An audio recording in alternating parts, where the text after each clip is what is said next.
ঢাকা ৮ আসনের স্বতন্ত্র প্রার্থী ও ইনকিলাব মঞ্চের মুখপাত্র শরীফ ওসমান হাদীর গুলিবিদ্ধের ঘটনায় নিন্দা জানিয়ে শুক্রবার নিজের ভেরিফাইড ফেসবুক আইডিতে পোস্ট করেন বিএনপি মহাসচিব মির্জা ফখরুল ইসলাম আলমগীর। তিনি বলেন, ওসমান হাদীর উপর হামলার ঘটনায় নিন্দা জানানোর ভাষা নেই। অন্তর্বর্তী সরকার ও সংশ্লিষ্ট কর্তৃপক্ষ সন্ত্রাস দমনে দৃঢ়ভাবে ব্যবস্থা নেবে বলে আশা প্রকাশ করেন তিনি। এ সময় তিনি হাদীর সুস্থতা কামনা করেন।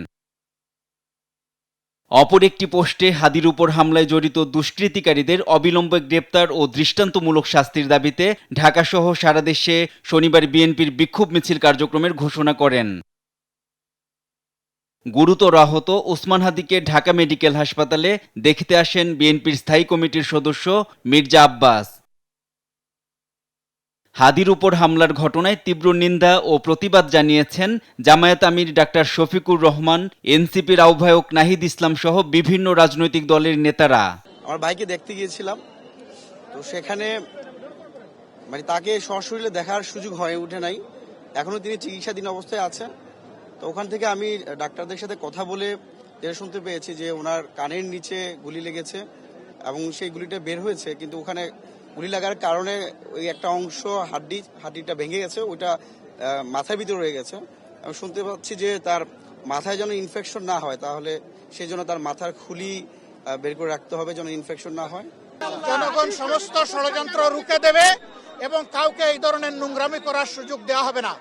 বাংলাদেশের মাটি কারো বাপদাদার জমিদারি না, এটা 18 কোটি মানুষের সম্পদ। এই সম্পদ পাহারা দেওয়ার দায়িত্ব আমাদের সকলের। আমরা সেই পাহারাদারি করব ইনশাআল্লাহ। আমরা এই সমস্ত হত্যা চেষ্টা যারা চালিয়েছে, গুলি যারা চালিয়েছে, তাদেরকে অবিলম্বে খুঁজে বের করে শাস্তির আওতায় আনার জন্য সরকারের প্রতি আহ্বান জানাচ্ছি। সরকারের কোনো ধরনের ঢিলামি এখানে বরদাস্ত করা হবে না।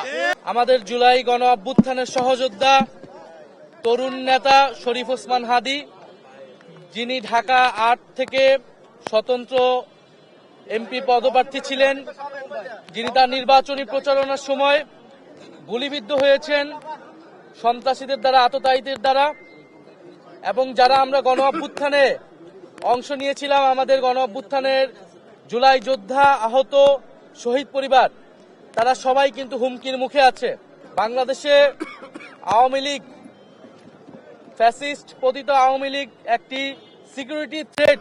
ইনশাআল্লাহ আমরা আবারও প্রতিরোধ করব। আমরা শরীফ ওসমান হাদী ভাইয়ের সাথে আছি। এনআই নাহিদ, দেশ টিভি, ঢাকা।